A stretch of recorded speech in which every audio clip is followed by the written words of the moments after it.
हरि हरि बोल।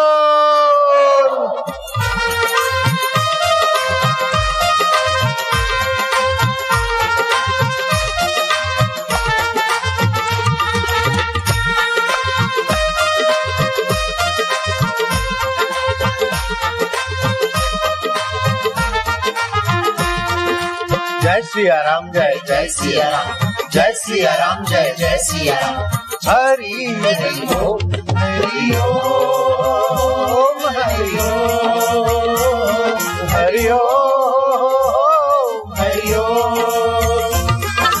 मुनि मनरंजन भव भय भंजन, हरि ओम। कलिमल हारण भव जगतारण, हरि ओम। मोह निवारक सब सुख कारक, हरि ओम। पावन पावन नाम, हरि ओम। मंगल मंगल नाम, हरि ओम। मधुर मधुर नाम, हरि ओम। त्रिलोक दुलारा नाम, हरि ओम। गली का किनारा नाम, हरि ओम। मीरा का सहारा नाम, हरि ओम, हरि ओम, हरि ओम, हरि ओम, हरि ओम।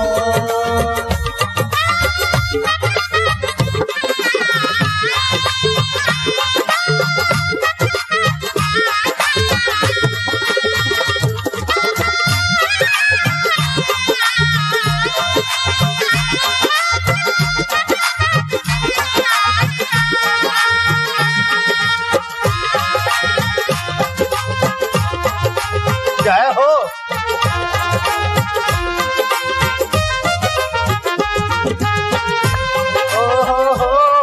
हरि ओम प्रभु ओम प्यारे ओम रामा ओम श्यामा ओम शिव ओम हरि ओम। जय हो।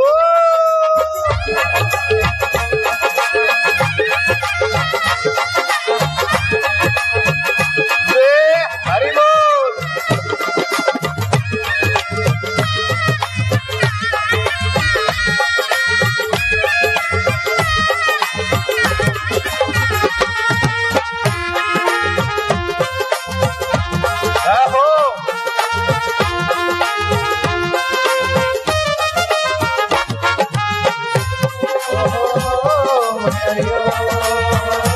बैसो लाला लालियो, बैसो भैला बहनोड़ियो।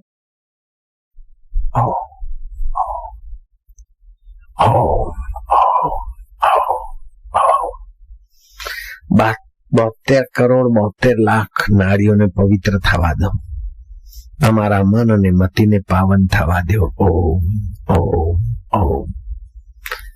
હૃદય મંદિરમાં પ્રવેશ પામવાની માસ્ટર કી તમારા હાથમાં આવી ગઈ હવે। ओम ओम प्रभु जी, ओम प्यारे जी, ओम अंतरात्मा, ओम ओम ओम। नारायण प्रसाद वकील किए रूप में प्रकट होने वाले अंतरात्मा, ओम ओम। नित्यानंद बाबा लंगोटधारी मध्य रात को जगाने आए, उनको प्रेरणा देने वाले, ओम ओम। अब आप तो जागे योग निद्रा से, हमें मोह निद्रा से जगाओगे मेरे प्रभु जी, मेरे प्यारे जी, मेरा वालूड़ा। उत्तिष्ठ उत्तिष्ठ गोविंद, उत्तिष्ठ उत्तिष्ठ गोविंद, उत्तिष्ठ उत्तिष्ठ गोविंद, उत्तिष्ठ उत्तिष्ठ गोविंद, उत्तिष्ठ गरुड़ध्वज, उत्तिष्ठ गरुड़ध्वज, उत्तिष्ठ गरुडध्वज उत्तिष्ठ गरुडध्वज उत्तिष्ठ कमलाकांत उत्तिष्ठ कमलाकांत त्रैलोक्यं मंगलम कुरु त्रैलोक्यं मंगलम कुरु त्रैलोक्यं मंगलम कुरु। त्रैलोक्यं मंगलम कुरु। हे गोविंद उठिए उठिए, हे गरुड़ध्वज उठिए, हे कमलकांत निद्रा का त्याग कर तीनों लोगों का मंगल करें और हमें मोह निद्रा से जगाएं। इस श्लोक में मैं मिला रहा हूं। हरिओम हरिओम हरिओम। भगवान अथवा भगवान के प्रियजन संत जब तक नहीं मिलते, उनका सत्संग नहीं मिलता, तब तक मोह निद्रा से व्यक्ति जगता नहीं। मोह सकल व्याधि न कर मूला। મોહ તમામ વ્યાધિઓનું મૂળ છે। જન્મ મરણની વ્યાધિઓનો, રાગ દ્વેષની વ્યાધિઓનો, નકામા હેરાન થવાની બધી જ અવિદ્યાનો મૂળ છે મોહ। मोह निशा सब सोवनहारा, देखहि स्वप्ने अनेक प्रकारा। मोह की नींद में सब सोए हैं, अनेक प्रकार के स्वप्न देखते। मैं बच्चा हूँ ये भी स्वप्न है, और मैं किशोर हूँ ये भी स्वप्न है। मैं जवान हूँ ये भी स्वप्न है, मैं वृद्ध हूँ ये भी स्वप्न है। मैं दुखी हूँ ये भी स्वप्न है, मैं सुखी हूँ ये भी स्वप्न है। मैं गरीब हूँ, मैं अमीर हूँ, मैं माई हूँ, मैं भाई हूँ, ये सब स्वप्न है स्वप्न।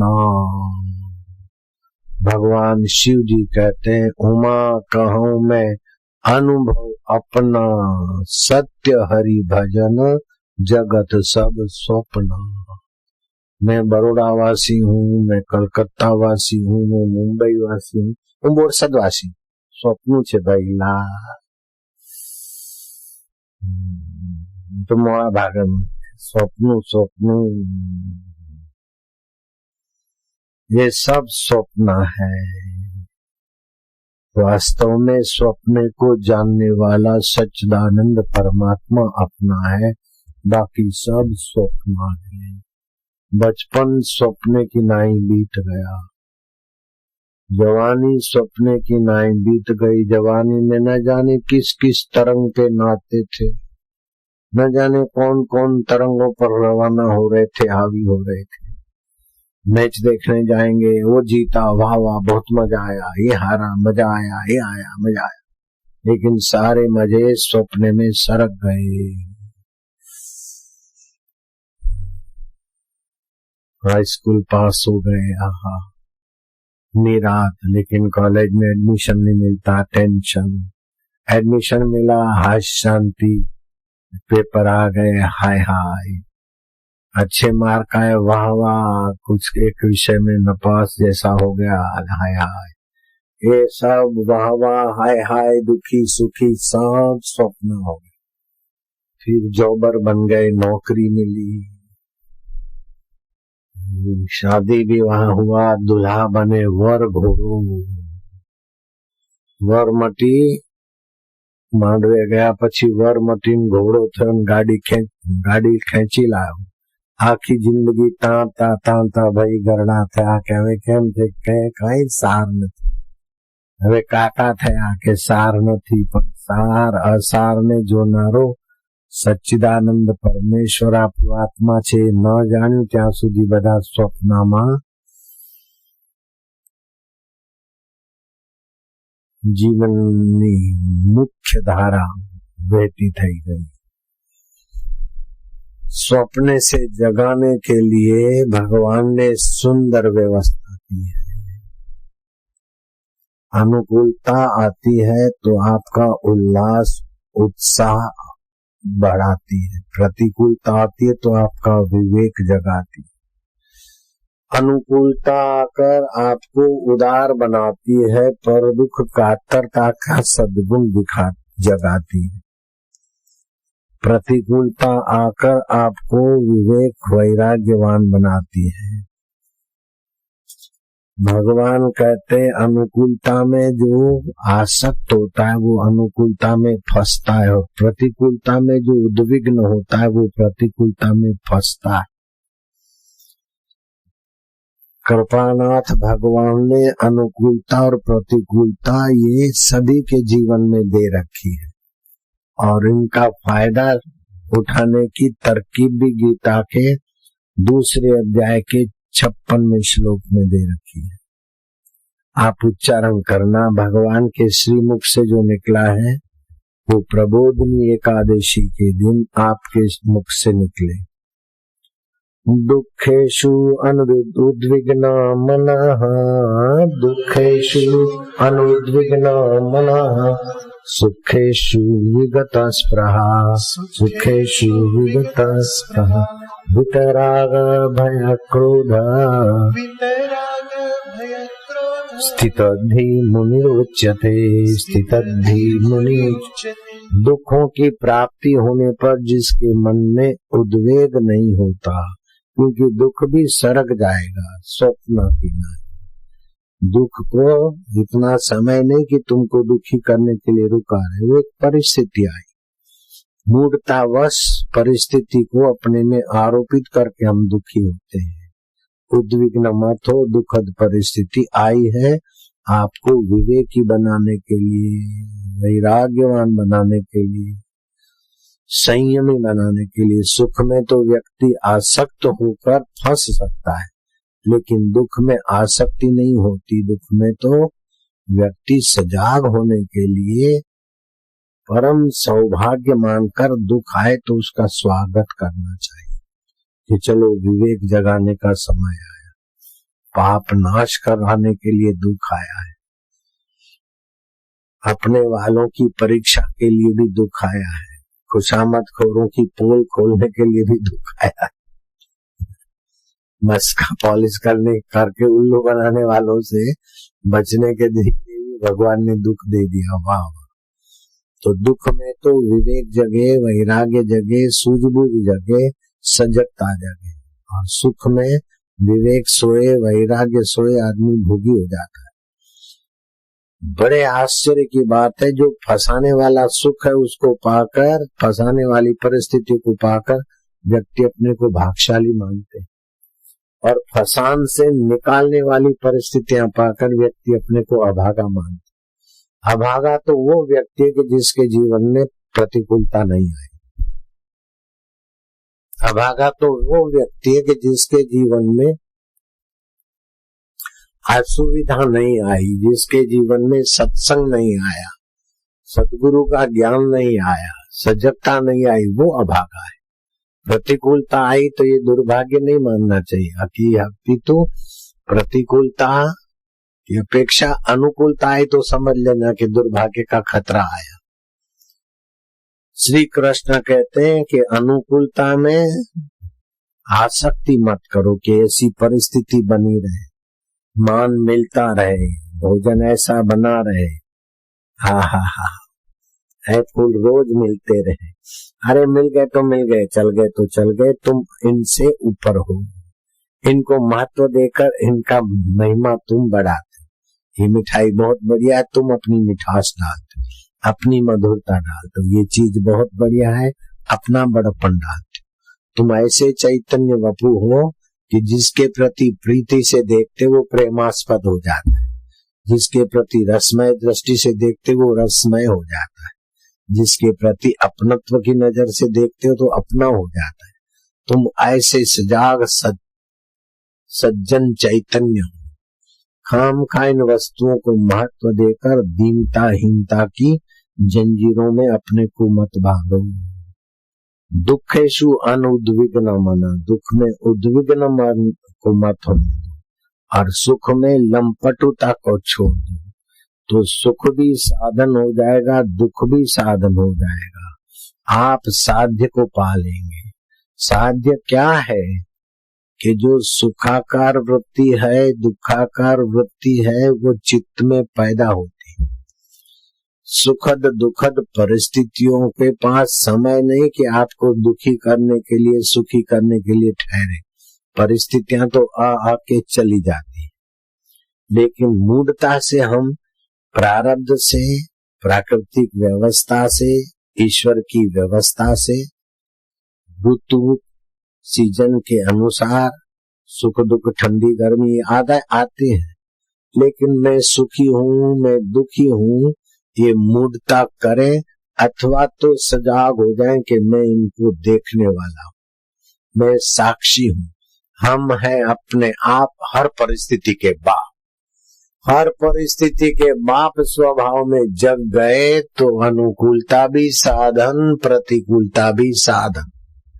अनुकूलता आवे तो ચોટી રહેવાનું નહીં અને પ્રતિકૂળતા આવે તો ગોકળા વળી જવું નહીં। પ્રતિકૂળતા આવી અને જશે, અનુકૂળતા આવી અને જશે, પણ મારો અંતરાત્મા રામ રહેશે રહેશે ને રહેશે। લો, બાલ્યકાળ આવ્યું ને જતું રહ્યું। બાલ્યકાળના ઘણા સ્વપ્ન આવ્યા અને ઘણા સુખ દુઃખ આવ્યા અને જતા રહ્યા। યુવાનીના ઘણા સ્વપ્ન આવ્યા અને ઘણી કલ્પનાઓ આવીને જતી રહી, પણ એને જાણનારો ગયો નથી। મારો વાલુડો મારી સાથે છે, નિત્ય ચૈતન્ય વપુ છે, જ્ઞાન સ્વરૂપ છે, ચૈતન્ય સ્વરૂપ છે। એ સુખ અને દુઃખ ને આપીને અમને પોતાના તરફ વાળે છે, અમે अपने तरफ अभिभूत करने के लिए ये सारी उनकी व्यवस्था है। वाह प्रभु। तो भक्त की नजर दुख पर नहीं, सुख पर नहीं, दुख सुख की व्यवस्था कर कर दुख सुख से पार करने वाले प्रभु पर है। इसलिए भक्त दुख में भी मस्त रहता है, सुख में भी मस्त रहता है, हानि में भी मस्त रहता है, लाभ में भी मस्त रहता है, यश में भी मस्त रहता है, अपयश में भी मस्त रहता है। क्यों? कि उसकी नजर परम मस्त स्वरूप परमात्मा पर है। नजरें बदली तो निजारे बदले, किस्ती ने बदले रुख तो किनारे बदले। नजर ऊंची मिल जाए सत्संग के बिना ऊंची नजर नहीं आती। गुजरात में नारायण प्रसाद नामना एक वकील હતા અમદાવાદ। એ વકીલનો ધંધો હોવા છતાં પણ ભગવાનની ભક્તિ એમને સારી લાગતી। સાબરમતીમાં સ્નાન કરવા જાય, પછી ઘરે આવે, જે કઈ કોર્ટ કચેરીનું હોય, પણ કોર્ટ કચેરીમાં જઈને ઉભા રહે એટલે ગમે તેવો કેસ હોય ને એમની બુદ્ધિ એવી વિલક્ષણ કે નિર્દોષ માણસને તો હસતા હસતા છોડાવી દે। તો એક માણસના ઉપર જૂઠા આરોપથી એને નીચલી કોર્ટે સજા કરી, મૃત્યુનો ટોપલો એના માથે ઢોળાયો અને નારાયણ દત્ત પાસે એ કેસ આવ્યો। આ ભાઈ તો નદીએ સ્નાન કરી, જળમાં બેસી, थोड़ी बार गायत्री करी, नदी कांठे आवीने ध्यान में बैठा। ध्यान में बैठे नारायण दत्त ऐसा ध्यान लग गया कि शाम के 5 बज गए। आज तो महत्वपूर्ण था केस, मृत्यु दंड मिले हुए अपराधी का आज तो आखिरी जजमेंट का था। दिवस आखिरी आर्ग्यूमेंट करके आखिरी फैसला था। ये क्या हो गया? आज શું થઈ ગયું? હવે जल्दी घर पहुंचे तो देखे उनके असिस्टेंट, मुंशी और उनके प्रशंसक लोग उनको धन्यवाद देने आए कि नारायण दत्त जी आपने तो गजब कर दिया। वो मृत्यु दंड वाले को आपने ऐसे हंसते खेलते छुड़ा दिया कि हम कल्पना भी नहीं कर सकते। आपको बधाई देते हैं। जिनके परिवार वाला छूटा वो भी बधाई दे रहे हैं, दूसरे वकील भी बधाई देने आए, और उनका अपना जो वकील असिस्टेंट था वो और मुंशी सब धन्यवाद देने आए। नारायण दत्त गंभीरता से उनका धन्यवाद स्वीकार लिया। उनको तो पता था कि मैं कोर्ट में गया ही नहीं, હું તો કોર્ટમાં ગયો નથી એમને ખબર હતી, પણ વકીલ હતા थोड़ा शांत होके उनका धन्यवाद स्वीकार कर लिया। तो संध्या वंध्या करके जो कुछ जलपान करना था, थोड़ा टहल टूल के शयन खंड में गए। सोचते रहे कि भगवान ने मेरा रूप कैसे बना लिया होगा, इसके विषय में सूक्ष्म चिंतन किया। कोर्ट में जाना था, मुझे पता था, और मुझे पता रहे उसके पहले मेरे अंतर्यामी जानते हैं। बोलते हैं भगवान सर्व भाषाविद है, भगवान सब भाषाओं को जानते हैं। तो जो भाषाएं बनी उनके पास सीखने को नहीं गए। वास्तव में भगवान सर्व भाषाविद हैं। ये बात सत्य कैसे है कि सारी भाषाएं बोलने के लिए मन में जो भाव आते हैं, उन भावग्राही जनार्दना, सारे भावों को समझने वाले, इसलिए बोलते भगवान सर्व भाषाविद है। आप किसी भी भाषा में बोलोगे, पहले आपको भाव आएगा, संकल्प उठेगा, फिर बोलोगे। तो एक एक भाषा भगवान सीखने नहीं गए गुजरातियों के पास के गुजराती भाषा कई रीते बोला है। बाप जी बना है इसलिए हिंदी बोलना आवड़ता है, मेरे को गुजराती बोलना सीखना आवड़ता है कि नहीं आवड़ता, એવું બધું કરવા ભગવાન ના ગયા હોય। भावग्राही जनार्दना, भगवान तो जो भी भाषा बोलो उसके गहराई में भाव होता है। तो जहां से भाव उठता है वहां तो वो ठाकुर जी बैठे हैं, चैतन्य बापू। इसलिए भगवान सर्व भाषाविद है, बिल्कुल सत्य भाषा। और फिर किसी से सीखने भी नहीं गए, ऑटोमेटिक भाषाएं आ गई ये भी नहीं है। भाषाओं के मूल में बैठे हो तो पता चल गया बस। तुम कितने भी शब्द मंजे हुए या सादे शब्द, लेकिन आपके भाव को अंतर्यामी जानता है। भावग्राही जनार्दना।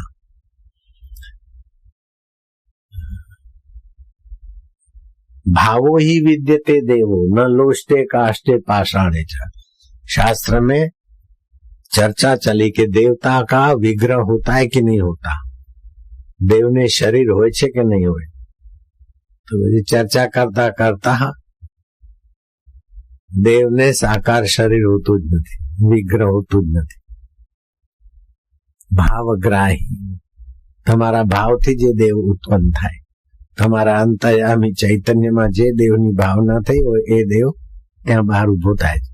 બાકી અમુક જગ્યાએ અમુક આકૃતિ વાળા દેવ છે એવું નથી, અમુક આકૃતિ ભયંકર આકૃતિ વાળા દૈત્યો છે એવું નથી।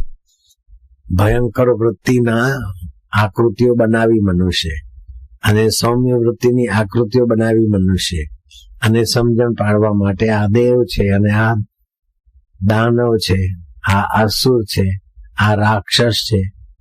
આ બધી વ્યવસ્થા સચવાય તે માટે ગોઠવ્યું છે, બાકી દેવોને વિગ્રહ નથી હોતો। છતાંય સર્વ દેવોનો દેવ વિગ્રહ રહિત હોવા છતાં બધા જ વિગ્રહવાનના મનના ભાવને જાણે છે। बिन पद चले पग नहीं छताय ये सर्वत्र पहुंची शके। कान नहीं छताय बधु सांभळे, हाथ नहीं पण बधु ज करी ले, मन नहीं पण बधाना मनना ઊંડાણમાં ઈ જ બેઠો મારો વાલુડો। તેવી આ અટપટી લીલા છે પ્રભુની। એ પ્રભુની લીલા સત્સંગ द्वारा समझाय ने तो प्रभु હૈયામાં મળે। જેને પોતાના હૈયામાં, जिसको अपने दिल में दिलबर नहीं दिखता, वो बाहर के मंदिरों में और बाहर के भगवान में आरंभ में खोजे, लेकिन जिंदगी भर खोज खोज के थक जाएगा। जब तक हृदय मंदिर में नहीं आया तब तक भगवत प्राप्ति नहीं हो सकती। आखा भगते कीधु सजीवाए निर्जीवाने घड्यो, पछी एने के मने आ दे मने ते दे। आखो तमने ई पूछे के तमारी एक फूटी के बे। तुम तो सजीव आत्मदेव हो, तुम्हारे देव आत्मदेव से ही मंदिर की मूर्ति बनी। તમારા આત્મદેવની સત્તાથી જ મંદિરના દેવની પૂજા થઈ। પછી એ દેવ મને આમ કરી દે, આ કરી દે, આ કરી દે। એ બિચારા દેવ તો સંકલ્પ નથી કરતા, એ બિચારા દેવ તો બોલતાય નથી। મંદિરના દેવ તો તમારી ભાવનાથી અંતર્યામી દેવ તમારી પ્રાર્થના સ્વીકારે ને એવી ઘટના ઘટે। તો ભાવગ્રાહી જનાર્દન। तो ये विचार करता करता नारायण दत्त ने थयु कि मारे केस में आजे जवू छे, હું ગાયત્રી કરીને થોડું ધ્યાન કરીને જઈશ એવો મારો સંકલ્પ મારા અંતર્યામીએ જાણી લીધો. તે મારો અંતરાત્મા જ નારાયણ દત્ત વકીલ થઈને આર્ગ્યુમેન્ટ કરીને આ કેસ જીતાડીને મને યશ આપે છે. આ પ્રભુની શું હશે, આમાં શું કઈ રીતની આ બધી વ્યવસ્થા હશે, વિચારતા વિચારતા સૂઈ ગયા. થોડીક ઊંઘ લીધી એવામાં પ્રભાત કાળે નારાયણ નારાયણ નારાયણ एकदम ओचिंता उभा थया. ये तो मेरे घर के अंदर आवाज आ रही है, कौन होंगे. दरवाजा खोला तो एक लंगोटधारी बाप जी. अरे नारायण दत्त कब तक सोता रहेगा, उब जा. खड़े हो गए, बाबा के नजीक आ गए. बाबा निकले घर से बाहर, नारायण दत्त उनके पीछे पीछे. मध्यरात्रि को अरे गुंजा में काई राख्यो है, लोटारा टुकड़ा गुंजा में रखा है क्या. तो देखा के जेब में तिजोरियों की चाबियां थी, वही रास्ते में फेंक दी. आगे बाबा और पीछे नारायण दत्त. जाते जाते एकांत में नारायण दत्त को गुरु जी ने ज्ञान दिया कि वो परमात्मा विभू व्याप्त है. जो अंतर आत्म रूप में नहीं मिले तो बाहर नहीं मिलते. उसी आत्मदेव की लीला से तुम्हारा स्वरूप बनकर वही आत्मदेव केस जीत के आए. उस परमेश्वर को पालो, बाकी सब व्यर्थ में झंझट है. वो बाबा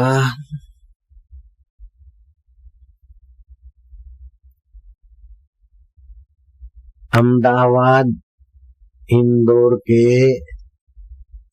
सड़क पर, इंदौर से 70 किलोमीटर के आसपास धार में उनका आश्रम था. धार मैं वहां रह के आया हूँ. वो बाबा के आश्रम में मैं रह के आया हूँ. लंगोटधारी बाबा हयात नहीं थे, उसके बाद हम गए थे. नित्यानंद बाबा, एक तो वज्रेश्वरी में मुक्तानंद के गुरु नित्यानंद, दूसरा धार में और भी मध्य प्रदेश में उनके आश्रम है नित्यानंद बाबा. नित्यानंद बाबा अब नारायण दत्त को इतना स्नेह करने लगे कि नारायण दत्त को लोग छोटे बाबा बोलते और नित्यानंद को बड़े बाबा बोलते. हिमालय से कुछ साधु लोग आए नित्यानंद महाराज के दर्शन और सत्संग को. तो नित्यानंद बाबा ने कहा चलो आप संत लोग हैं, आप विदाई ले रहे हैं तो हम आपके साथ बैठ के फोटो निकलवाएंगे. आग्रह किया तो सब संत राजी राजी हो गए. फोटोग्राफर आए, उसमें नारायण दत्त नहीं थे. वो सारी व्यवस्था संभालने में लगे रहते थे. बाबा के जो भी आश्रम थे नित्यानंद ने उनको उनके हवाले कर दिए थे नारायण दत्त के. तो फोटोग्राफर ने फोटो लिए. अब फोटो तो लिए, नारायण दत्त थे नहीं, लेकिन नारायण दत्त का फोटो बाबा के हृदय में दिखाई दे रहा है. फोटोग्राफर दंग रह गया कि ये कैसे, किसी के हृदय में किसी का फोटो आ जाए. बोले बाबा ये क्या है.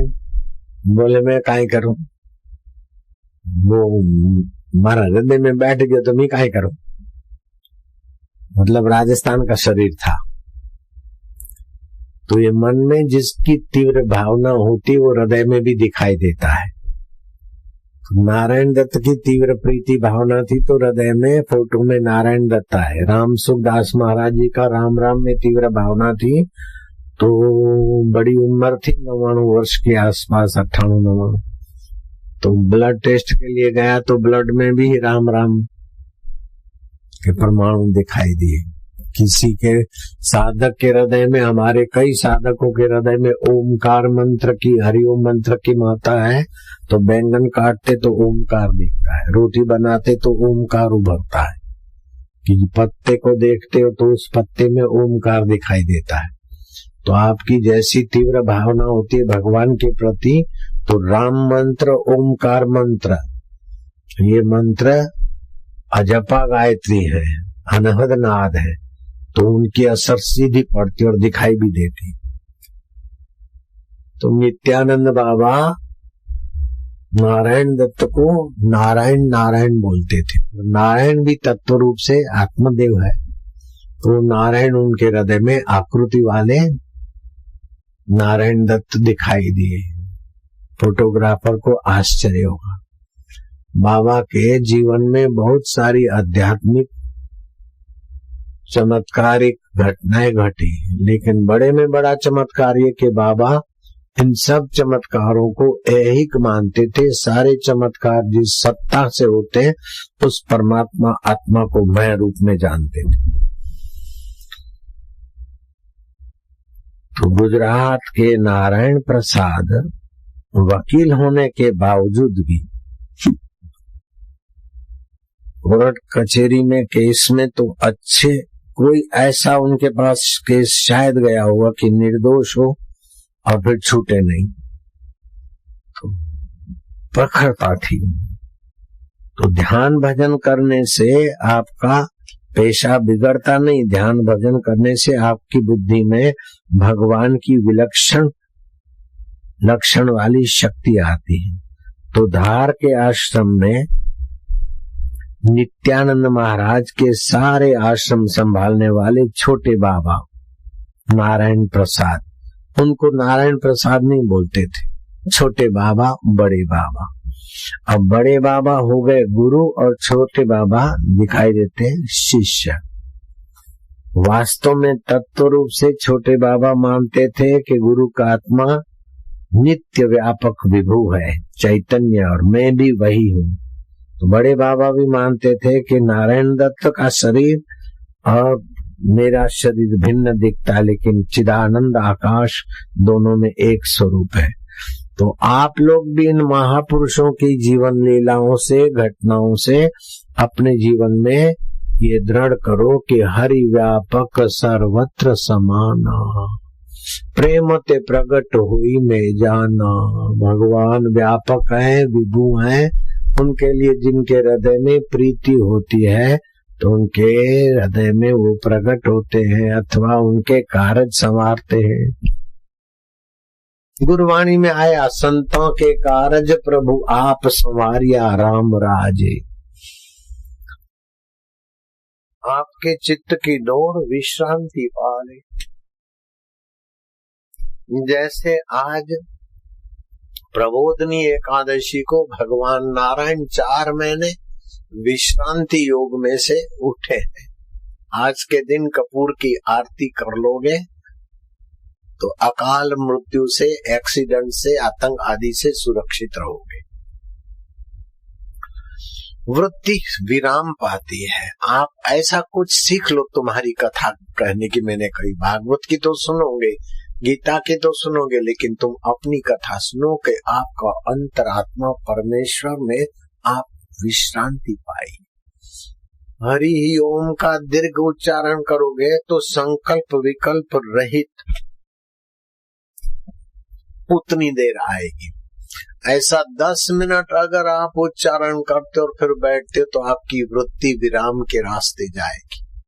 रात को सोते समय श्वास अंदर जाए और बाहर आए तो 1, श्वास अंदर जाए शांति, बाहर आए तो 2, श्वास अंदर जाए ओम, बाहर आए 3, श्वास अंदर जाए शांति आनंद।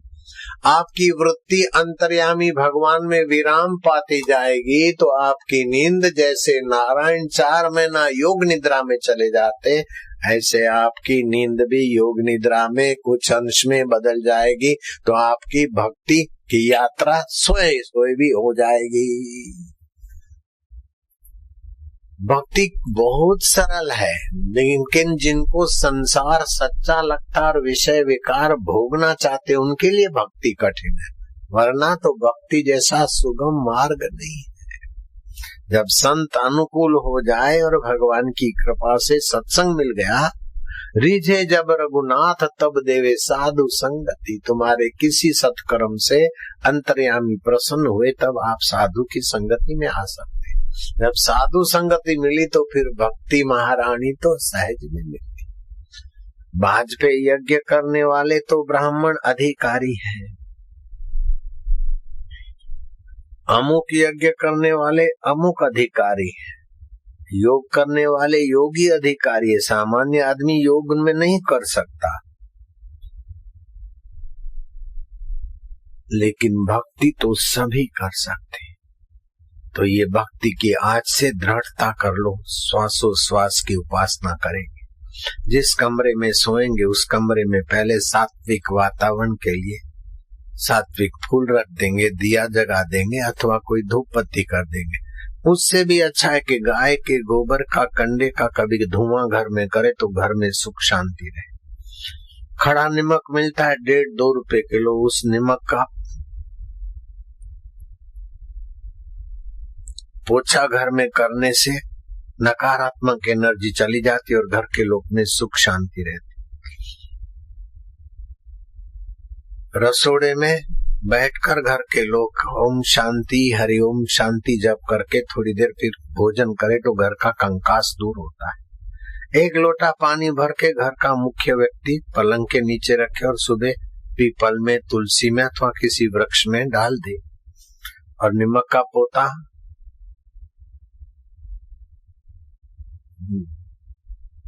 हफ्ते में 1 आध बार करे तो ऋण आयन बनते हैं, नकारात्मक एनर्जी नाश होती। और घर को दीप्यमान करना हो तो घर के लोग मिलकर हरि ओम ओम ओम ओम ओम ओम ओम ओम ओम ओम ओम ओम ओम ओम ओम ओम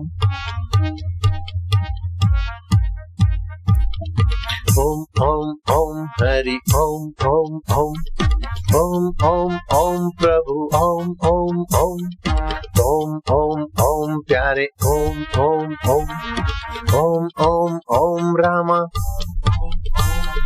ओम ओम ओम श्यामा ओम ओम ओम शिवा ओम ओम ओम हरि ओम ओम ओम प्रभु ओम ओम ओम प्यारे ओम ओम ओम मेरे ओम ओम ओम दाता ओम ओम ओम वाला ओम ओम ओम हरि ओम ओम ओम गुरु ओम ओम ओम प्रभु। जय हो।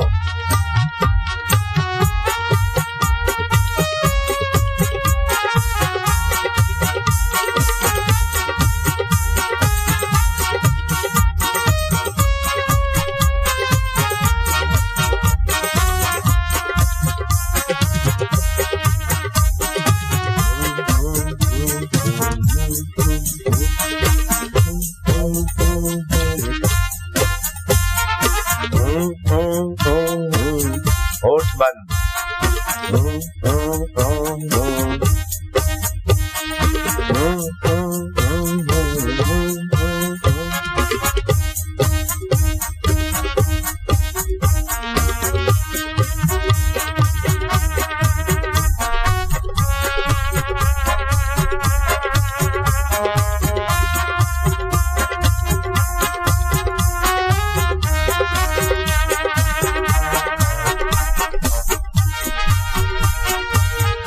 पहले वाला भूल गया थे।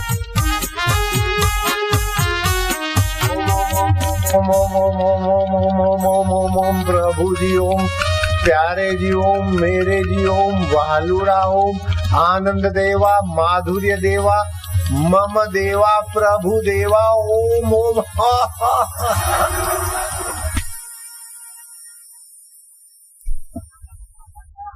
दिन में 1-2 बार 3 बार आप भी करो, आपके बच्चे बच्चियां भी करें, फिर थोड़ी देर चुप हो जाओ, वृत्ति विराम पाए।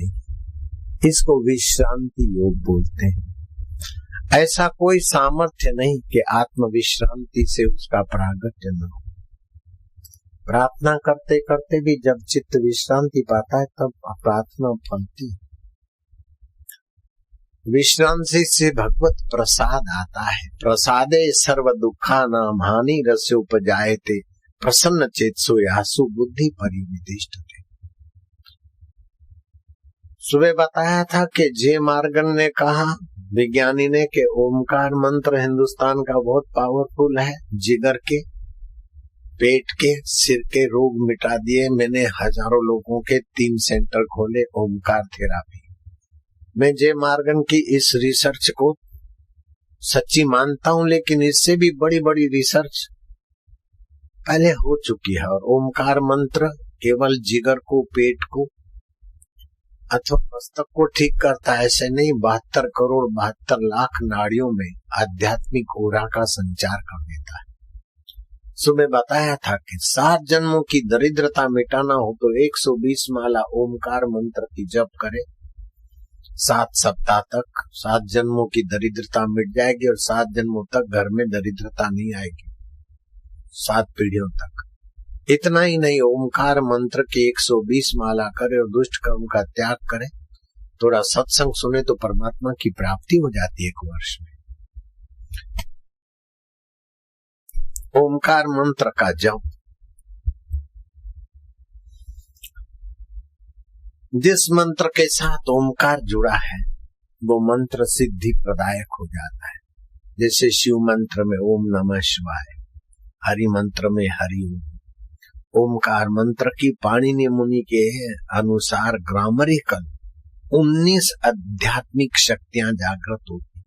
रक्षण शक्ति का विकास होता है। दूसरा गति शक्ति, तीसरा आपकी कांति शक्ति, उज्ज्वलता, आभा, प्रतिभा की। ओमकार का जप करने वाले की प्रीति शक्ति का विकास होता है। ओमकार का जप करने वाले के जीवन में तृप्ति शक्ति आती है। छठा अवगमन शक्ति, दूसरों के मनोभावों को जानने की शक्ति प्रकट हो जाती है। 7वां प्रवेश अवंती शक्ति, सर्व अंतःस्यु, दूसरों के अंतःकरण में विश्रांति पाके रहस्य जानने की कला। 8वीं श्रवण शक्ति, सूक्ष्मतम सुनने की योग्यता आ जाएगी। 9वां सामर्थ्य शक्ति अर्थात नियामक शासक शक्ति का विकास होता है। 10वां याचन शक्ति, प्रार्थना करने वाले को आशीर्वाद देकर उसका मनोरथ सिद्ध करने की योग्यता विकसित होती है। 11वीं क्रिया शक्ति, निरंतर क्रियारत रहने पर भी बोझा या थकान नहीं। 12वां इच्छित शक्ति अवंती, स्वयं निष्काम होते हुए भी दूसरों की कामना पूर्ति का सामर्थ्य जगता है। 13वीं दीप्ति शक्ति, अंधकार नाशक, किसी भी विषय पर ओमकार का जापक गौर करेगा तो सही अर्थ, सही प्रकाश उसे प्राप्त हो जाएगा। उसे पोथे पढ़कर लिखकर भाषण नहीं करना पड़ता है। अमी बोल तो वेद बोलते, नानक बोले सहज स्वभाव। उसके जीवन में परमात्मा ज्ञान का प्रकाश हो जाता है। और 14वीं व्यापिनी शक्ति, उसकी नजर पड़ेगी तब तक के लोगों को आध्यात्मिक ओरा से वो व्याप्त करके उनको बैठने के लिए आनंदित आह्लादित कर देता है वो महापुरुष।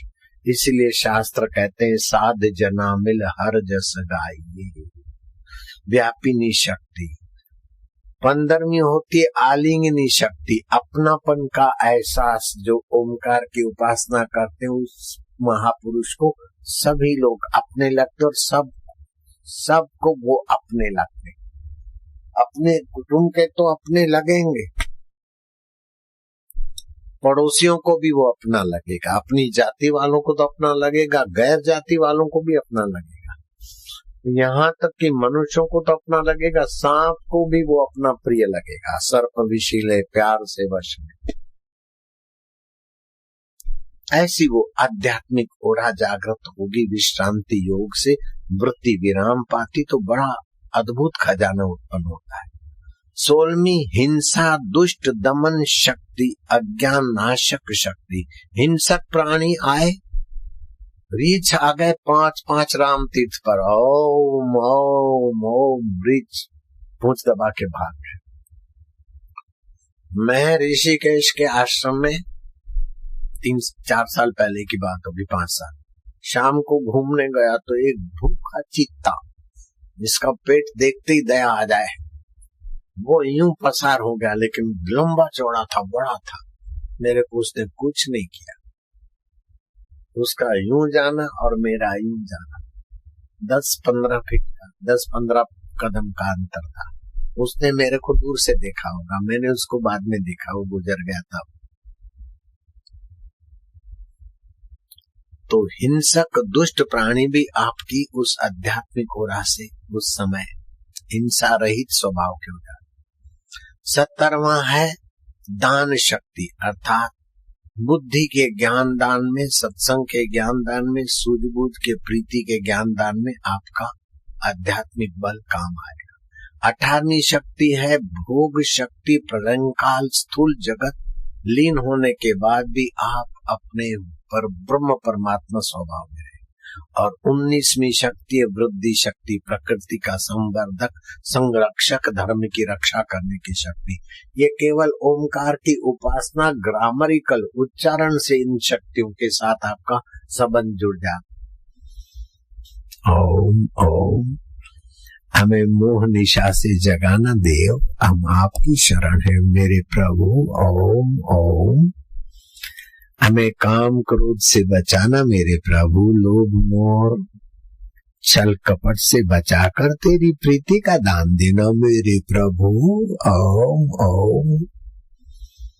मारा वालुड़ा ओम ओम, मारा कानूड़ा ओम ओम, मारा गुरुदेवा ओम ओम। तारू नाम गुरु पण छे प्रभु। विष्णु सहस्त्र नाम में एक नाम तुम्हारा गुरु भी है। गुरु के हृदय में भी तुम ही हो, और तुम्हारे वास्तविक गुरु लघुता से ऊपर उठाने वाले को गुरु बोलते हैं। आप ही तो गुरु हो। ओम ओम। गुरु के हृदय में भी तो आप ही। ओम ओम ओम ओम ओम। खूब प्यार से उठो, जपते जाओ। अब हृदय में थोड़ा प्रीति पूर्वक जप होने दो।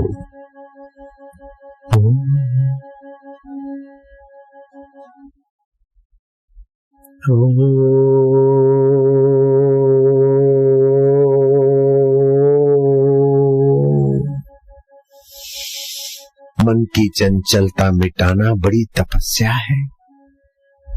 भगवत ध्यान में बैठना बड़ा यज्ञ, बड़ा दान, बड़ा स्नान है।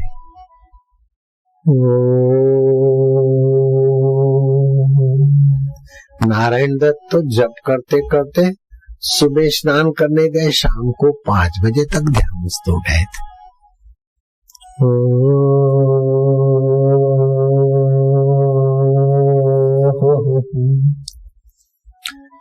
आपका हृदय पावन हो रहा है और भगवान प्रसन्न हो रहे हैं। प्रबोधनी एकादशी के दिवस भगवान उस ओम स्वरूप में विश्रांति पाकर अभी अभी जगे हैं, तो आप उन्हीं को रिझाने में लगे और वो रिझे हुए मिल रहे हैं।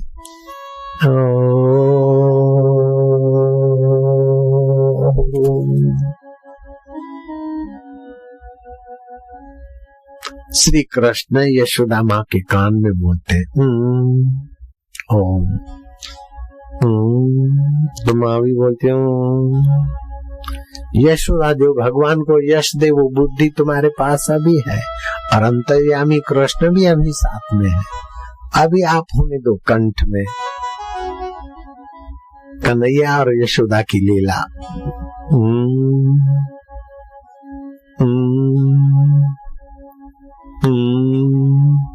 कानूड़ो के यशोदा ने यशोदा के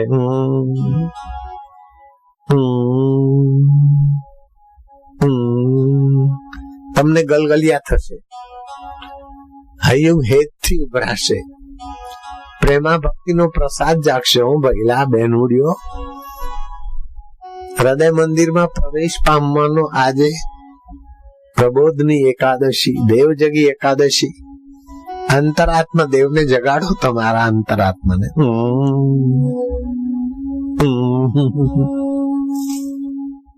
ध्यान मत करना, प्यार करना।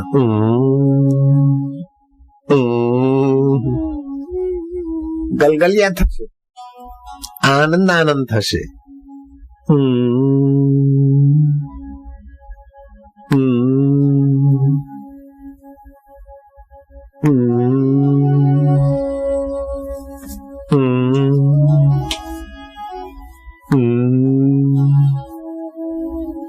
આજની ઘડી રળિયામણી, દેવ જગીની વધામણી।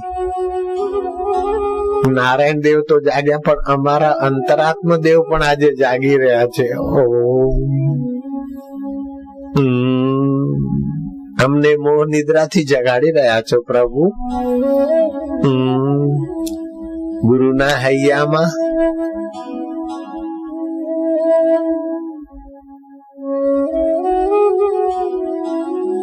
वालुड़ा आनंददाता ओम स्वरूपा आत्मरूपा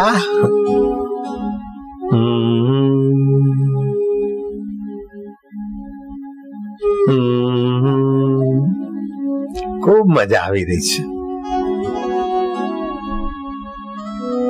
ખમ્મા મારા વીરા, મારા ગુરુદેવા, ઘણી ખમ્મા મારા વાલુડા। अद्भुत मजा, अद्भुत आनंद। ददामी बुद्धि योगम तम, मारा भक्तों ने हूँ बुद्धि योग आपू छू। मारा में विश्रांति पामे, मारा में प्रेमा रस पामे। बाबा का बाबापना सिद्ध हो गया, नित्यानंद का नित्य आनंद। फक्कड़ों की फकड़ाई।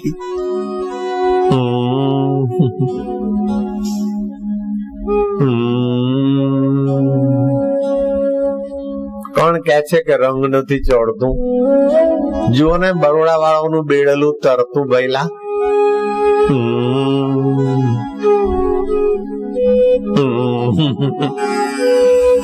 હું તમને ના કહું ને તો પણ તમે આનંદિત થયા વિના નહીં રહેશો। અત્યારે કોઈ આનંદિત થવું નહીં। बाबा हमारे बस का नहीं, हम तो हो ही रहे आनंदित। आपकी बात मानने की ताकत नहीं है। અત્યારે બધાએ चिंताમાં डूबी જવાનું। बाबा नहीं हो सकता है। निश्चिंत नारायण का गुंजन में चिंता कहाँ रहे। અત્યારે બધા दुखी થાઓ, बाबा नहीं हो सकते। મારું શું થશે ભવિષ્યની? ભૂતણી ને બોલાવો, બાબા જતી રહી નથી। ભવિષ્યની ભૂતણી જતી રહી અને ભૂતકાળની ભૂતણી કરે તો હે બાબા, અત્યારે તો વર્તમાનનો મારો વરોનો વર આત્મદેહ।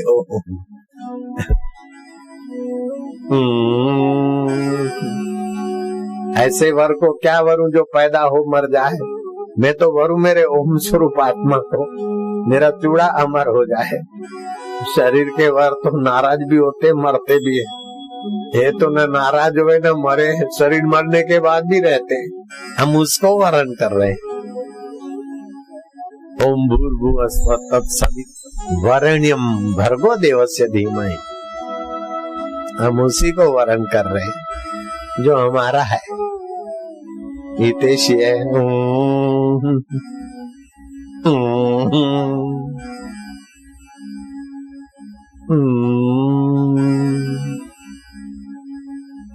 અમે હૃદય મંદિર માં પહોંચ્યા ભઈલા ગુરુદેવા।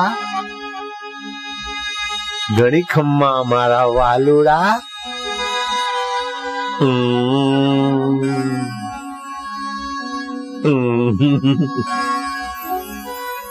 आपको गुदगुदी होगी, हंसी आएगी, क्योंकि अंतर्यामी देवता का मंत्र है। अंतर्यामी प्रसन्न हो रहे हैं।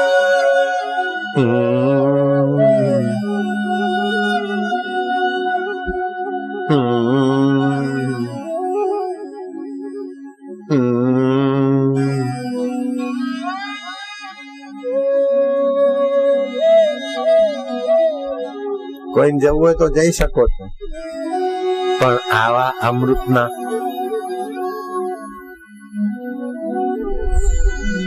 ઘૂંટડા ભરાતા હોય તો કોઈ જાય ખરું? નથી जવું बापा, નથી जવું। जिसको जाना है जा सकता है, क्यों नहीं उठते, क्यों नहीं जाते? अरे बरस रही है भगवान की कृपा, बरस रहा है वो अंतरात्म देव का रस। कोई उठतू नहीं, कोई जतू नहीं। तो आप आनंद चाहते हैं, अंतरात्मा का सुख चाहते हैं, नित्य वैभव चाहते हैं परमेश्वर।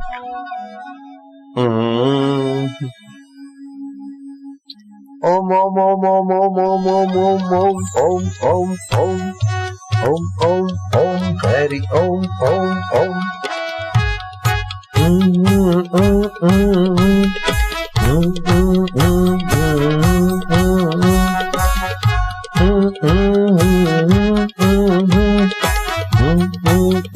प्रभु ओम ओम ओम ओम ओम ओम रामा ओम ओम ओम ओम ओम ओम शिव ओम ओम ओम ओम ओम ओम गुरु ओम ओम ओम ओम ओम ओम प्रभु ओम ओम ओम ओम ओम ओम प्यारे ओम ओम ओम ओम ओम ओम मेरे ओम ओम ओम।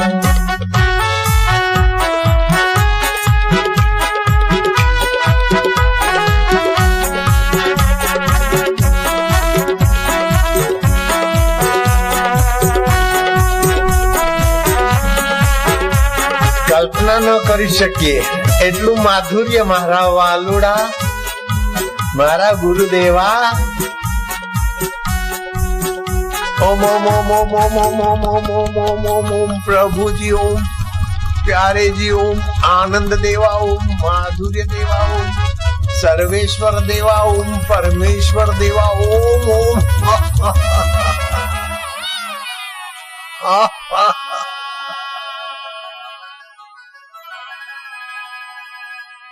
हैया हरखाया, अंतरात्मा देव जाग्या हो। भगवान नारायण योग समाधि थी जाग्या ने अंतर्यामी नारायण ओम ओम करता जगाड्या। प्रभु હવે અમારી સંભાળ લેજો, દિલડામાં રહીને દોરવણી દેજો વાલુડા।